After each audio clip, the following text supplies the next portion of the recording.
Hoje nós vamos dar continuidade a uma série de mensagens com o tema Vida Saudável. Diga comigo, vida saudável.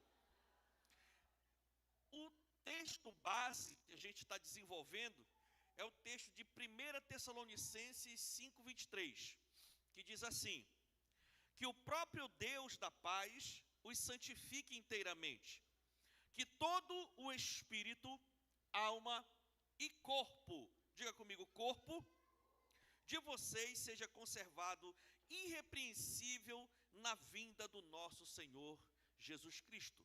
Cubra sua cabeça, feche seus olhos e vamos orar. Deus, nós te agradecemos, te louvamos, te bendizemos, Senhor. Obrigado pela tua palavra revelada, que ela possa fazer o devido efeito na alma, no espírito, no corpo do meu irmão, da minha irmã. Que hoje nós possamos desfrutar do maná que desce do alto nas nossas vidas. No nome de Jesus, se você crer, diga amém. Então, o versículo, ele é pleno. Que o próprio Deus da paz os santifique inteiramente. Que todo o espírito, alma e corpo de vocês seja conservado irrepreensível na vinda do nosso Senhor Jesus Cristo. Queridos, então nós temos visto aqui essas semanas que o homem foi criado por Deus como ser tripartido. Então, pela palavra de Deus, a plenitude do homem é composta de 3 essências: espírito, alma e corpo. No dia 25 de abril, nós vimos aqui como ter e manter uma vida espiritual saudável. Então, trabalhamos muito no âmbito do espírito. Vimos o que é o espírito do homem e vimos também, que esse espírito tem toda uma dinâmica de como ter uma vida espiritual saudável. No dia 2 de maio, nós nos concentramos na saúde da alma, das questões da alma, e nós vimos também as implicações de tudo isso e o conceito, de alma e tudo mais. Se você tem interesse em saber disso, você vai agora no nosso site, da nossa igreja, que está com um novo layout, está muito legal. Quero desafiar você a entrar lá, que essas mensagens estão todas lá, para você poder ter uma panorâmica muito maior daquilo que estamos falando aqui. Mas hoje, nós iremos ver que existe a necessidade de termos o nosso corpo saudável diante de Deus e diante das pessoas. E nesse quesito, é bem aí que entra uma quebra de paradigma. Por quê, pastor? Porque muitos líderes e seus ministérios concentram a sua teologia e os seus esforços em manter uma vida espiritual saudável. Então, durante grande parte da existência da Igreja do Senhor na Terra, o foco foi na vida espiritual. O foco foi no espírito. Então, muitos pastores, muitos líderes concentram realmente seus esforços para ensinar os crentes a ter uma vida espiritual saudável. E isso, top, é muito prioritário. Agora, nos últimos anos, principalmente nos últimos 30 anos para cá, nos últimos 40 anos para cá, a sociedade mudou. E começou a ter agora alguns líderes e ministérios também concentrando esforços para, além de manter uma vida espiritual saudável, ensinar os crentes também a ter uma vida emocional saudável. Cuidar da alma, cuidar da saúde mental, cuidar do emocional, Então, nós temos isso muito latente. Agora, nos últimos anos, uma porcentagem considerável de líderes também estão concentrando a sua teologia, os seus esforços para cuidar do corpo. E cuidar do corpo, meu irmão, agora para a igreja isso é coisa nova. Cuidar do corpo físico é coisa nova para a igreja. Por quê, pastor? Porque durante praticamente toda a história da igreja, o cuidado com o corpo sempre foi vinculado à vaidade, sempre foi vinculado ao mundanismo, sempre foi vinculado com aquilo que é terreno. E por isso, os crentes sempre cuidaram muito mal do seu corpo físico. Já que esse corpo vai morrer, já que esse corpo vai perecer, já que vai virar pó, então vou me concentrar no espírito e vou concentrar na alma, porque a alma que vai ser salva ou não. O espírito vai voltar para Deus. Então, como esse corpo já vai ficar aqui mesmo, então vai ficar aqui, né?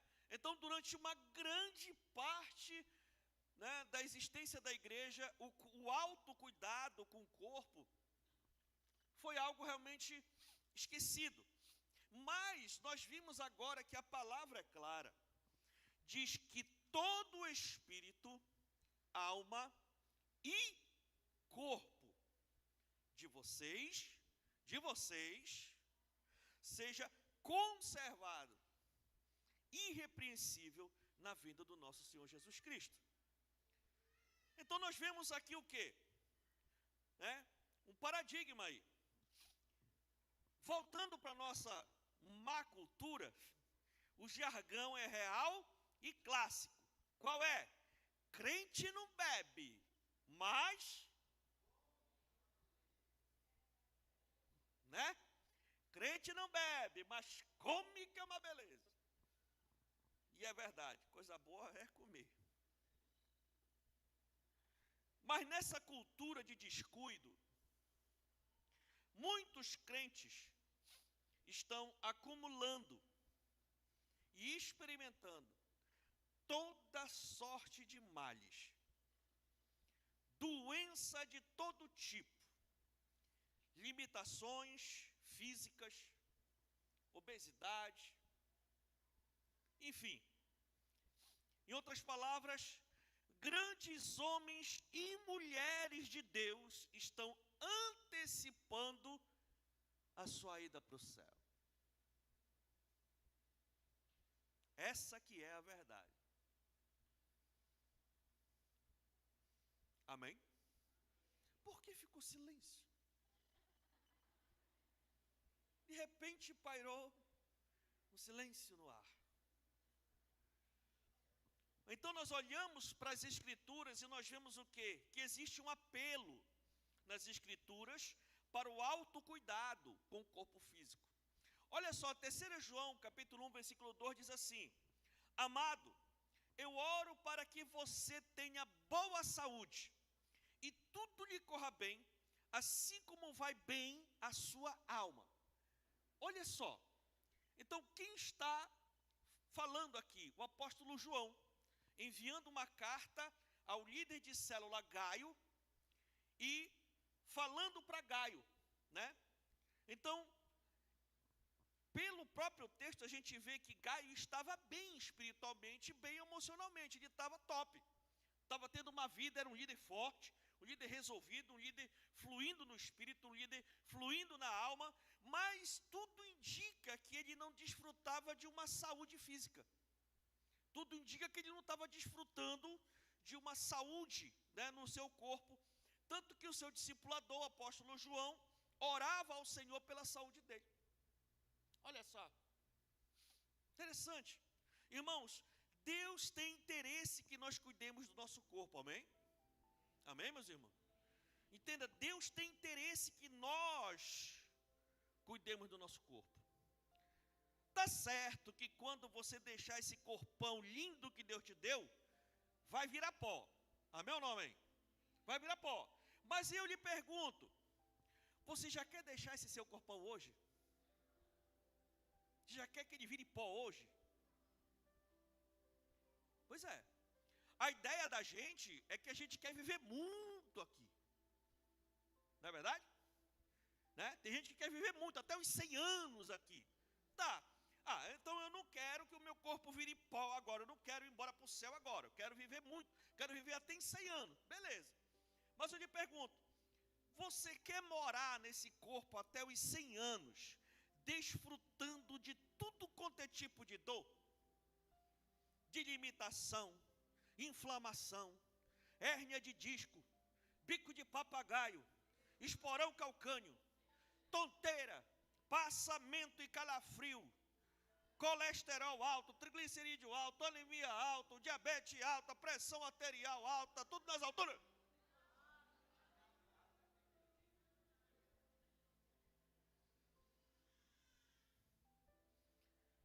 Porque você tem duas opções.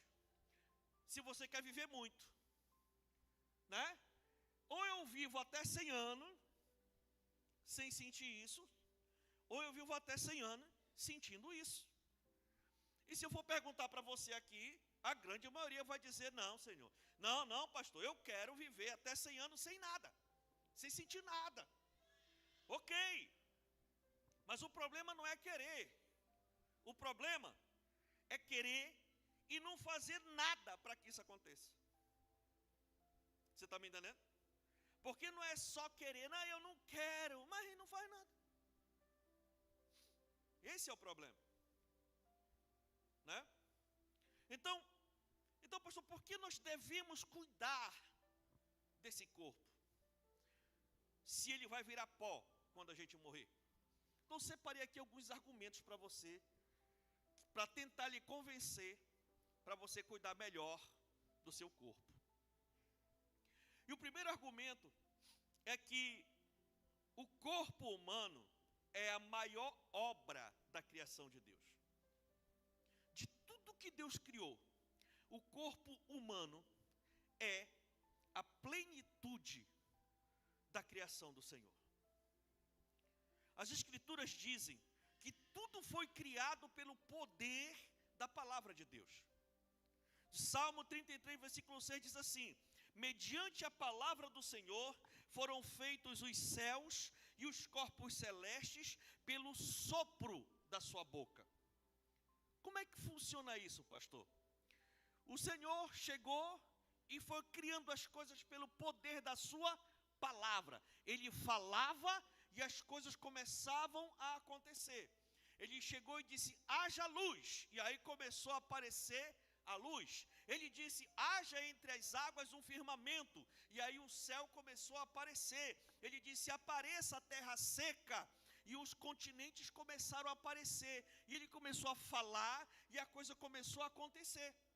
Foi assim que ele criou todas as coisas. Ele criou todas as coisas pelo poder da sua palavra. Então ele liberava a palavra, e aquela palavra ia recheada de poder, e as coisas começaram a acontecer. E assim ele fez o universo, a terra e a vida na terra. Mas quando ele resolveu fazer o homem, a coisa mudou. Lá no versículo 26, a parte A do versículo de Gênesis 1 diz assim: então disse Deus, façamos o homem à nossa imagem, conforme a nossa semelhança.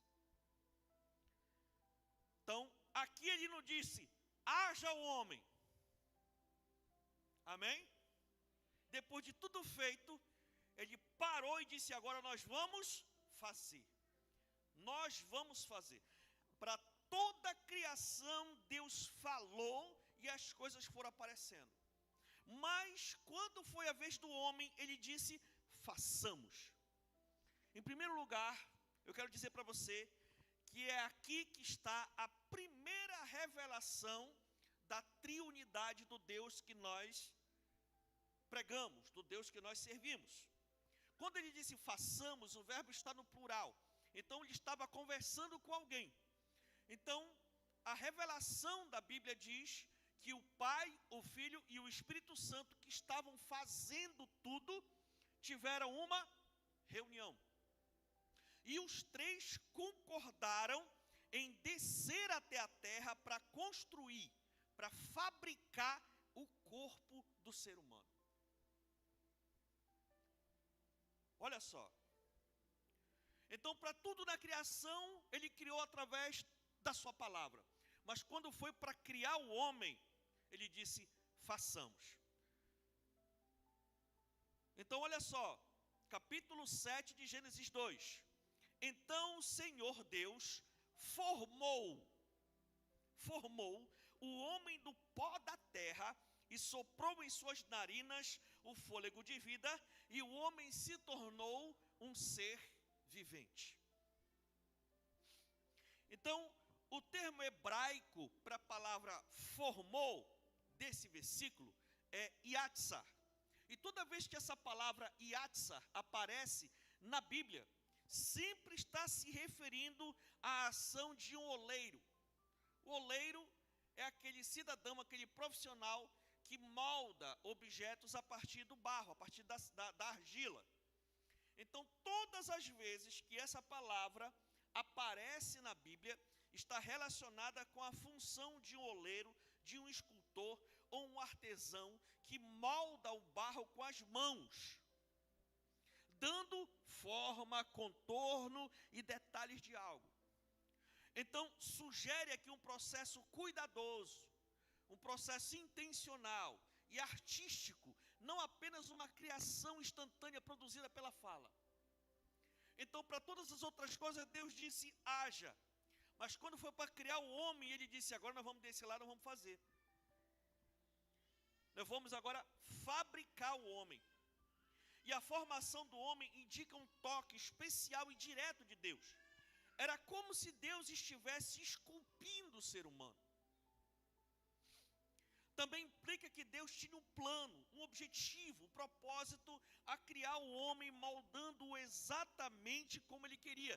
Porque ele colocou na cabeça dele, façamos o homem conforme a nossa imagem e de acordo com a nossa semelhança. Então Deus desceu para poder formar o corpo do homem com esse propósito.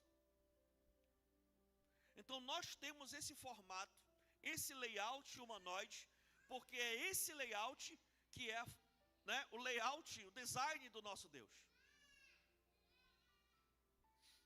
Sabe, irmãos? Olha o que diz a Bíblia também aqui nesse mesmo versículo, diz que o Senhor formou o homem e ele usou o quê? O pó da terra. E soprou em suas narinas o fôlego de vida. Ou seja, Deus formou o homem do pó da terra. E o termo hebraico para o pó da terra é afar. Então o texto diz que Deus moldou o homem a partir de afar, ou seja, de poeira, de pó, de terra. E outras versões mais antigas diz barro, para fazer uma correlação lá com Yatsa, lá com oleiro. Ou seja, o material usado para esculpir o homem foi o mesmo presente na natureza. Então olha só, os elementos químicos, suas combinações e funcionalidades estavam em sintonia com os demais seres vivos criados, destacando assim a conexão do homem com o restante da criação. Então, apesar de nós termos, a nossa origem ter sido uma origem de contato direto com Deus, apesar disso, mas Deus, para deixar-nos numa situação completamente de igualdade, junto com toda a natureza, Ele nos fez, dos elementos presentes na própria natureza. Então, todo tipo de elemento químico que existe por aí, está correndo dentro de nós. Quando a gente está meio fraco, meio pálido, olha, está com anemia, ele tem que fazer o quê? Comer o quê, irmão? Ferro. E ferro é ferro. Amém? Ferro, magnésio, selênio, zinco, cálcio, todo tipo de elemento químico que tem na natureza tem dentro da gente. Por quê? Porque Deus criou o homem do pó, dos elementos químicos presentes na terra. Isso é impressionante. O interessante é que lá em Eclesiastes 3, 19 e 20 diz assim: o destino do homem é o mesmo do animal, o mesmo destino os aguarda. Assim como morre um, também morre o outro. Todos têm o mesmo fôlego de vida, e o homem não tem vantagem alguma sobre o animal. Nada faz sentido, porque todos vão para o mesmo lugar. Todos vieram do pó, e ao pó todos retornarão. Então aqui ele está falando justamente com relação à questão física, da matéria, do corpo material do homem e de todos os outros animais. Assim como todos os outros animais, seres vivos, se decompõem para poder voltar para a terra, o corpo do homem, que também foi produzido com os mesmos elementos, também volta para o pó. Recicla. Volta para a terra. Amém, meus irmãos? Então, o texto revela que o Senhor Deus, no ato da criação do homem, desceu dos céus à terra, pegou os elementos químicos do solo, esculpiu o corpo do homem com os seus órgãos e sistemas, depois soprou o Espírito nele, o Espírito deu vida ao corpo, ativou todos os órgãos internos, que ao começar a funcionar, o homem acordou e tomou o quê? Consciência. E ali ele se tornou uma alma. Então, das três essências, a primeira que foi feita foi o corpo. Amém? Deus criou o corpo, soprou o Espírito dentro do corpo, o corpo acordou, tomou consciência e a alma começou a morar dentro do corpo. É assim que você é. Você na sua plenitude é isso aí. Amém? Escute, hoje a genética conseguiu decodificar o processo de informação biológica do ser humano. Eu preciso que você preste muita atenção nisso aqui, porque isso aqui é uma compreensão um pouco pessoal que eu tenho a respeito do Deus que eu sirvo. Então, as suas informações genéticas passam de você para os seus descendentes. Amém? Então você é um banco de informações. Tá certo? Se você já tem filho e filha, então você já passou as informações que você tem, que você carrega. E essas informações você recebeu de quem? Dos seus ascendentes. Às vezes a gente não se parece tanto até com o pai e com a mãe, mas vai dar uma olhada para o rosto do avô, da avó, do bisavô, da bisavó. É impressionante. Entendeu? Por quê? Porque vai carregando as informações, e essas informações vão o quê? Passando de geração em geração. E o homem, Deus deu para o homem, né, a revelação de como todo esse processo é feito. E estudando sobre isso, meus irmãos, que é o que se chama de genoma humano, isso é um processo maravilhosamente tão complexo, que só o Senhor, que tem o conhecimento e o poder para fazer isso acontecer. O interessante é que o salmista, no Salmo 139, diz assim, a partir do verso 13: Tu criastes o íntimo do meu ser, e me teceste no ventre da minha mãe. Eu te louvo, porque me fizeste de modo especial e admirável. Tuas obras são maravilhosas, disso tenho plena certeza. Meus ossos não estavam escondidos de ti, quando em secreto fui formado e entretecido como nas profundezas da terra.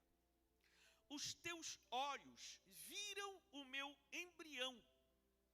Todos os dias determinados para mim foram escritos no teu livro antes de qualquer deles existir. Então, a partir de que momento Deus começa a olhar para nós? No momento que a gente começa a ser formado no ventre da mãe. Desde o primeiro dia, o Senhor já começa a acompanhar a nossa vida.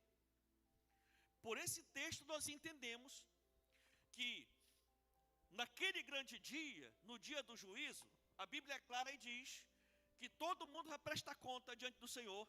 E lá naquele dia vão se abrir livros. Que livros são esses? O livro da nossa vida. O livro da minha vida, da sua vida. Nesse momento agora, tem alguém escrevendo no livro da sua vida, que no dia de hoje, esse horário, você está sentado aqui ouvindo essa pregação, e está escrito tudo lá.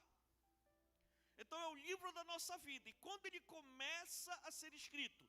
No dia em que você começa a ser formado. Não é do dia que você nasce. A Bíblia é clara, né? E ele vai sendo escrito até o dia que você o quê? Deixar esse seu corpão lindão aí. Pá, terminou, fechou, guarda lá. No grande dia, pega na prateleira e abre o livro. E você e eu, todos nós vamos ser julgados por tudo aquilo que está escrito dentro desse livro. Depois, né? Você imagina isso. Atilano, senhor, pega o livro dele lá. Abriu o livro e olha, foi assim, assim, assado e cozido, guisado, não sei o que, tal, né? Fecha o livro, terminou, ele foi embora e tal. isso mesmo. Tá, beleza. Agora, anjo, pega o outro livro lá. Qual é esse livro? É o livro da vida. Esse livro é um outro livro. Esse livro só tem uma relação lá. Tem a relação. Tem outra coisa. Pega lá o livro da vida e abre aí para ver se o Atilano está escrito aí. Aí o anjo vai começar. A, B, A, L, A, meu Deus. A, T, A, T, A, né? Atilano de Souza Valente. Está aqui, senhor. Está escrito, tá. Meu filho pode entrar. Meu Deus do céu. Ai. Vai ser desse jeitinho, porque é desse jeito que está na Bíblia. Amém ou não, amém?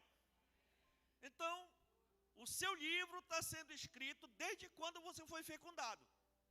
Está lá escrito lá. Livro todo mundo. Tá certo? Então isso é importante você entender.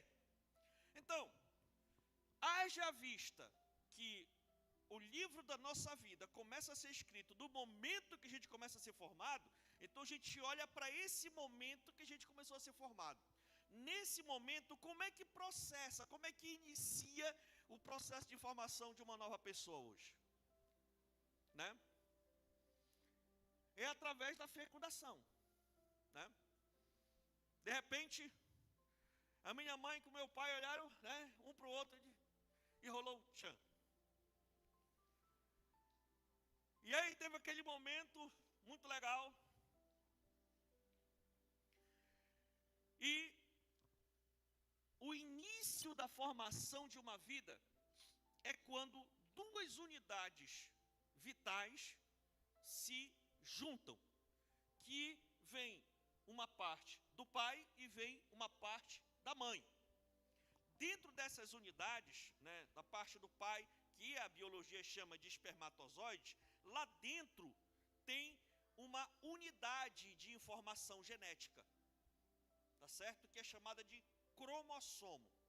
Então vem 23 cromossomos do pai, e nesses cromossomos estão todas as informações do pai, cor dos olhos, comportamento, altura, beleza e tal, vem 23 do pai no espermatozoide e vem 23 da mãe no óvulo.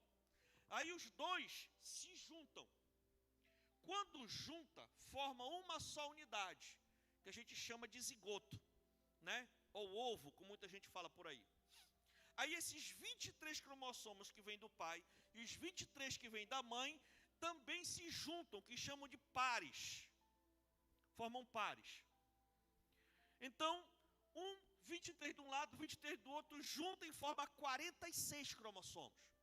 São as informações genéticas do pai e da mãe. Agora eles vão se cruzar lá dentro e vai reconfigurar. Reconfigurar.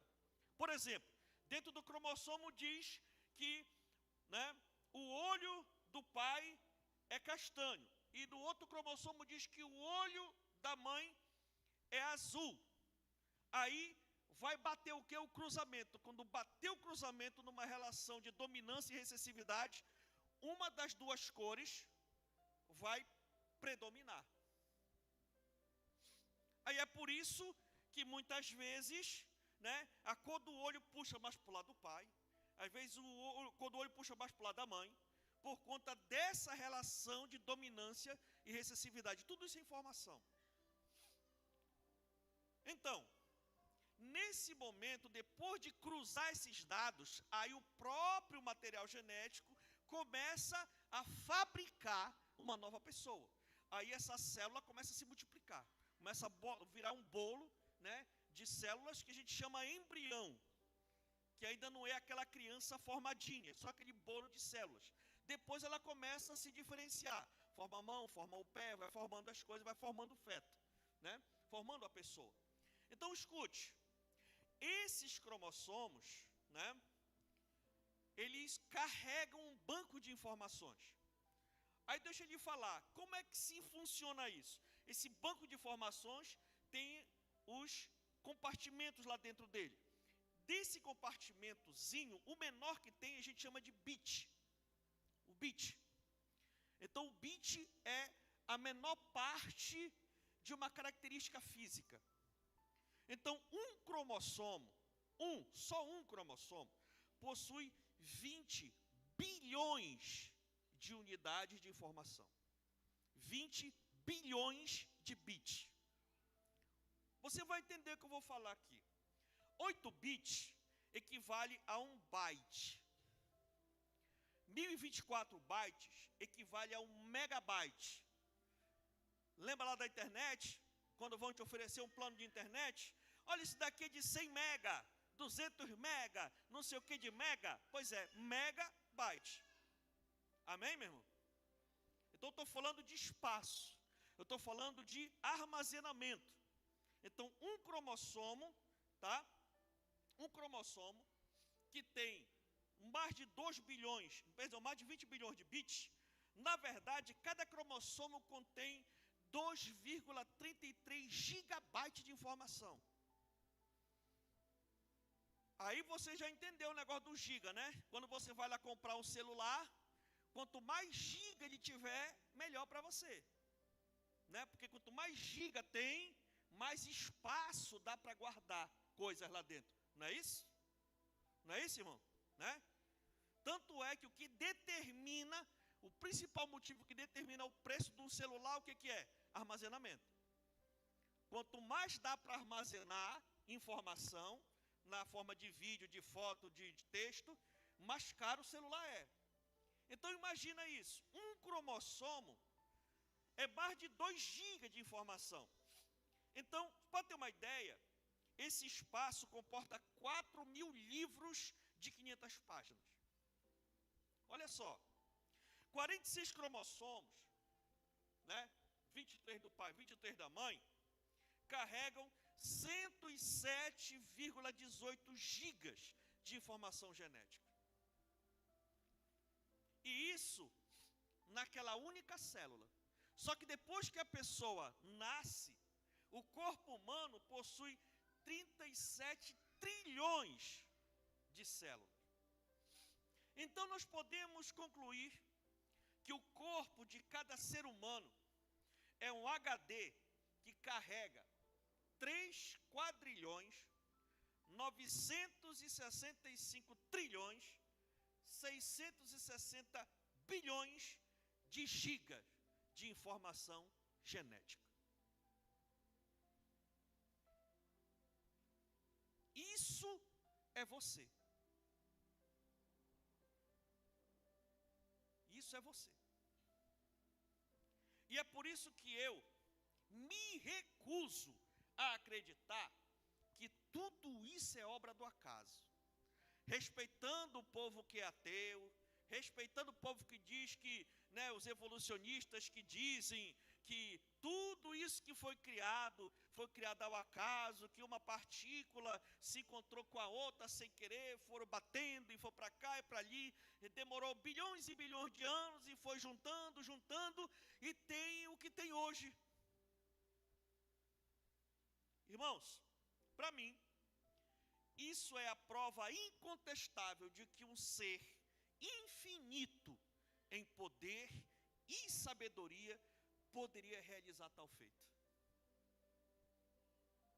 Esse é o Deus que eu amo. Esse é o Deus que eu prego e apresento para você. Esse é o Deus que eu sirvo. O nome dele é Jeová El Shaddai, o Deus Todo-Poderoso. Esse é o nosso Deus.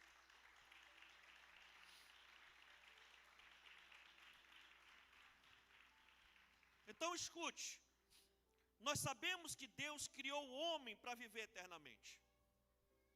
Eclesiastes 3,11 diz: Ele fez tudo apropriado a seu tempo e também pôs no coração do homem o anseio pela eternidade. Mesmo assim, este não consegue compreender inteiramente o que Deus fez.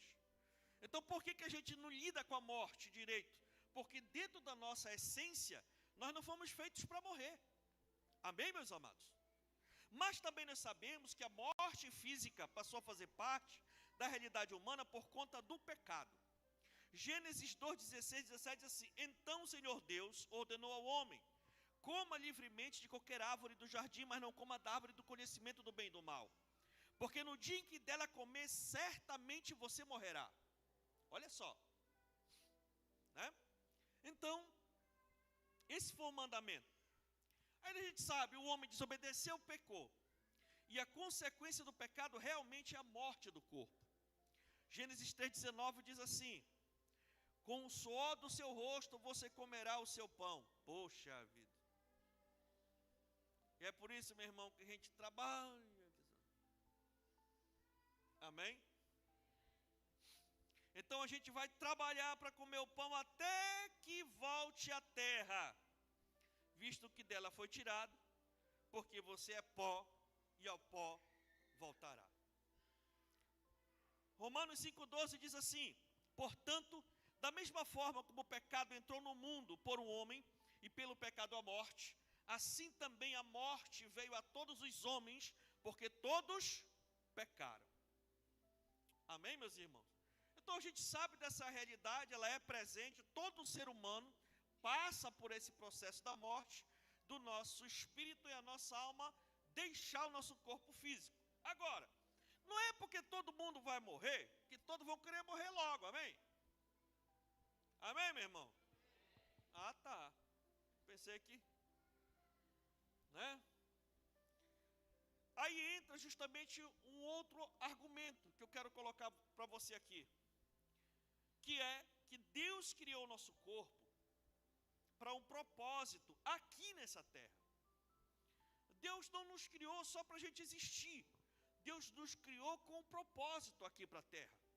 Ele permite que nós venhamos a existir para nós cumprirmos uma missão. E essa missão está relacionada à missão inicial. E qual é essa missão? Qual é esse propósito, pastor? Representar o Senhor aqui na terra, governando, guardando e administrando a sua criação.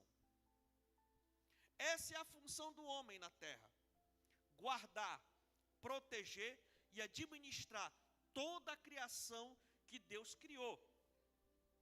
Gênesis 1, 27 e 28 diz assim: criou Deus o homem à sua imagem, a imagem de Deus os criou, homem e mulher os criou. Deus os abençoou e lhes disse: sejam férteis e multipliquem-se, encham e subjuguem a terra, dominem sobre os peixes do mar, sobre as aves do céu e sobre todos os animais que se movem pela terra. Então essa é a função do homem: ser mordomo, administrar a criação, cada um dentro da sua área de atuação. Mas por conta da natureza caída do homem, nós falamos isso lá na primeira mensagem, do espírito caído do homem, que nasce já com a desobediência, semente da desobediência, isso faz com que, geração após geração, o ser humano venha administrando muito mal a terra. O ser humano, a raça humana, tem administrado muito mal toda a terra. E é por isso que as guerras, as fomes, as doenças, a violência e toda sorte de problema humanitário existe no mundo. Por aí. Mundo afora. Porque isso é consequência de um espírito corrupto voltado a satisfazer os desejos pecaminosos humanos. Tem gente que diz assim: se Deus existisse, por que Ele não acabava com a fome na terra? Se Deus existisse, por que Ele deixa as pessoas morrerem com essas epidemias? Se Deus existe, por que existe guerra na terra? Porque tudo isso é responsabilidade do homem e não de Deus. E Deus não se deixa escarnecer.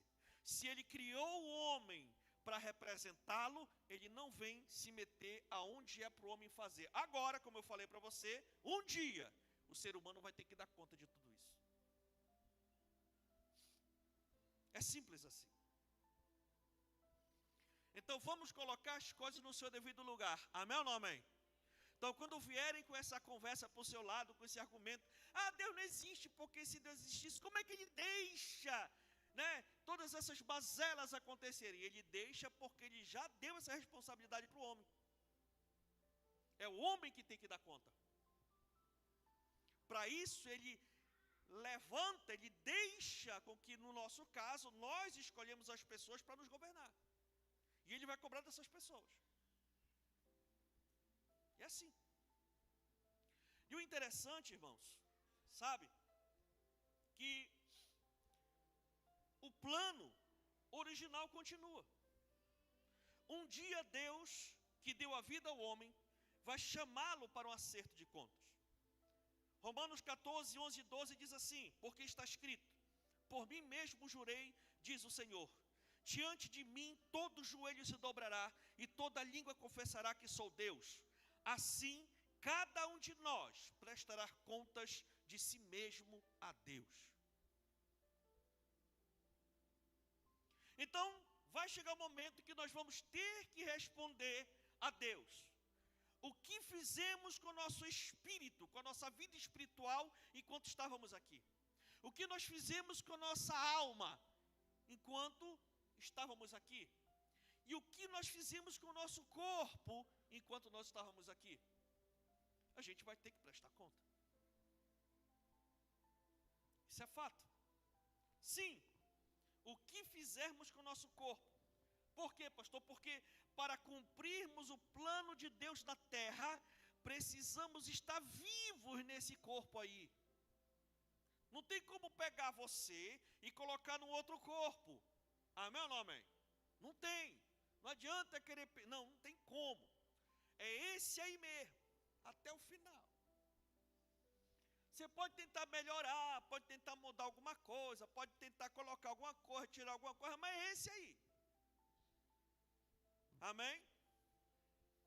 Não tem para onde correr. Então é uma questão, meus irmãos, de propósito. Cuidar do corpo é uma questão de propósito enquanto estamos aqui na terra. 1 Pedro 2,9 diz assim: vocês, porém, são,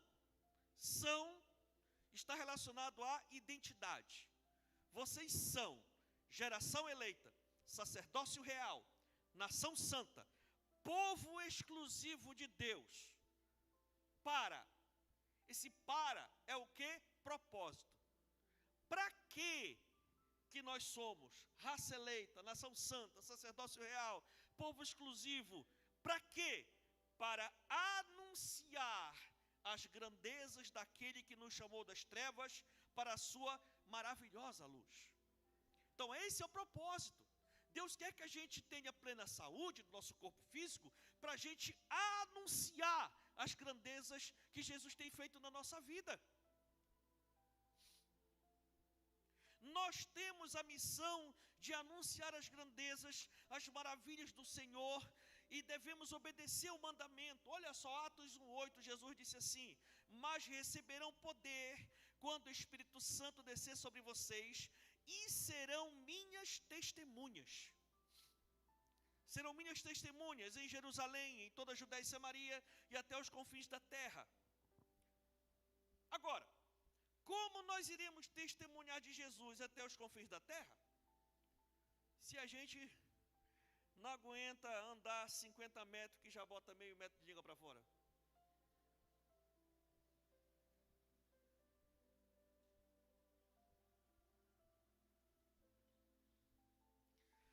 Deus nos chama para uma vida mais ativa. Amém ou não, amém? Amém ou não, amém, irmão? Terceiro e último argumento, que nós precisamos cuidar do nosso corpo. O seu corpo é um templo. Diga-se comigo: o meu corpo, não fale com fé, diga: o meu corpo é uma casa. O nosso corpo é uma casa. É um lugar onde habita uma alma e um espírito. Amém, irmão? Então o seu corpo não é só isso aí. Tem algo dentro dele. E o que mora dentro dele? Uma alma e um espírito. E além de uma alma e um espírito, pode também morar um outro espírito. Ou é o Espírito de Deus, ou é um espírito imundo. É, pastor? É.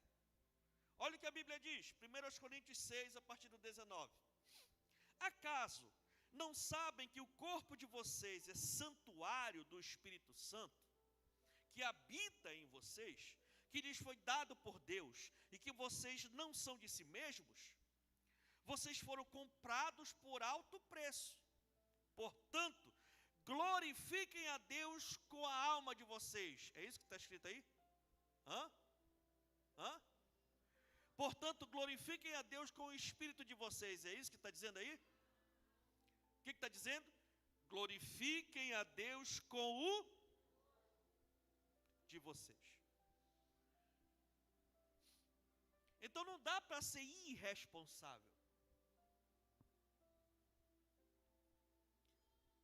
Mateus 12, 43 em diante diz assim: quando o espírito imundo sai de um homem, olha aí, então não é só o Espírito de Deus que pode ter acesso ao seu corpo. Amém? Quando o espírito imundo sai de um homem, passa por lugares áridos procurando descanso, e não encontra e diz: voltarei para a casa de onde saí. Chegando, encontra a casa desocupada, varrida e em ordem. Então vai e traz consigo outros 7 espíritos, piores do que ele, e entrando passam a viver ali. E o estado final daquele homem torna-se pior do que o primeiro. Assim acontecerá a esta geração perversa que não cuida do seu corpo, que não cuida da casa. Então é importante a gente ter esse entendimento. Amém, meus irmãos? Precisamos cuidar da casa. Primeiro porque é o lar da sua própria alma e do seu próprio espírito. A sua alma e o seu espírito, eles têm que estar dentro do seu corpo de forma harmônica.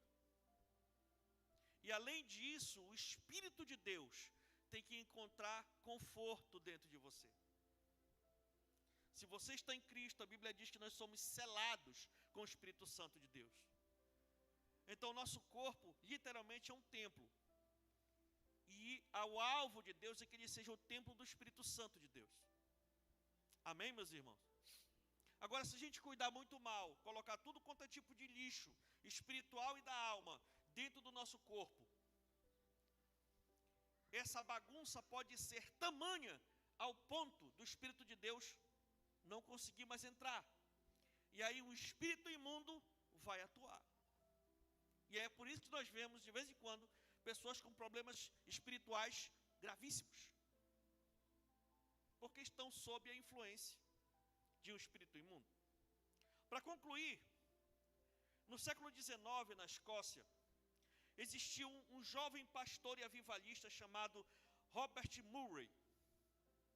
Ele é lembrado pela sua intensa dedicação ao ministério. Tão intensa que negligenciou o autocuidado. Foi aquele camarada que entrou com toda a força, dedicação, era jejum atrás de jejum, vigia atrás de vigília, multidões, milagre e tudo. E foi um avivamento muito grande na Escócia. E ele botou para fazer. Mas ele colheu um resultado com isso. Qual foi o resultado? Ele adoeceu de esgotamento físico e mental, que é o que chamamos de burnout nos dias de hoje. Foi aquilo que me deu um tempo atrás. Então eu estou falando do que eu tenho propriedade. Com o corpo fraco, esse jovem adoeceu de febre tifoide que o levou a óbito aos 29 anos de idade. 29 anos de idade, morreu porque negligenciou o seu corpo. E o interessante é que antes dele partir, ele chamou, né, toda aquela geração de líderes, né, geração de líderes do ministério dele, e ele, conversando, já se despedindo, colocando tudo em ordem, ele disse: vocês sabem, não tem mais jeito para mim, eu já vou partir para o Senhor, e eu estou partindo com uma sensação. Qual é a sensação? Ele disse: Deus me deu uma mensagem e um cavalo, e eu matei o cavalo. Deus me deu um cavalo e uma mensagem. Então ele era o cavaleiro, amém? Que recebeu uma mensagem e um veículo para que ele conseguisse levar essa mensagem. No final, o que ele disse? Eu matei o cavalo. A metáfora diz que o cavalo representa o corpo físico, a força, né, a saúde. A mensagem representa o chamado, o trabalho ou o propósito divino. Logo, sem o cavalo, o cavaleiro não vai conseguir entregar a mensagem. Amém? Eu vejo muitos homens, aí eu chamo porque eu não gosto dessas palavras que invento agora, mas nesse momento é bem cabível, que eu estou no meu lugar de fala porque eu sou homem, macho. Então todo homem, macho, raiz, ele não se cuida porque ele não tem tempo de se cuidar. Ele não tem tempo de se cuidar. Ele tem que trabalhar. Trabalhar igual o cavalo. Vai trabalhar. Porque eu tenho que me virar, rachar no meio, para me dar o melhor para minha casa. Ora, isso é muito bonito. E tem mulheres de Deus que olham assim, que homem. Está morrendo. Mas está morrendo trabalhando para nos suprir. Nossa. Aí o camarada não se cuida. Você está me entendendo? Aí não se cuida. Porque ele não tem tempo. Ele tem que trabalhar e virar mesmo aqui e tal. Não, porque médico, não, quando eu mesmo não, rapaz, eu sou o bichão. Eita. Né? E tudo, porque eu tenho mulher, eu tenho filho, eu tenho trabalho, eu tenho que fazer e tal. Aí o camarada pega e olha, Aí no auge do trabalho, que todo mundo depende nele, ele pega o AVC. Morre uma banda todinho. E aí? Como é que vai ser? Você está me entendendo? Algo que deveria possivelmente ser o quê? Evitado. Porque para uma pessoa chegar a ter um AVC, o corpo dela já está no limite faz muito tempo. A pressão está alta já há muito tempo. Muito tempo. Mas o cara não cuida. Você está entendendo o que estou falando? Sim ou não? Aí o camarada pega, morre um lado, aí toda a família que dependia dele vai ficar o que agora? Descoberta. E ainda vai ter que dar o jeito dela para poder o quê? Cuidar dele agora para o resto da vida. Então, homem de Deus, se cuide.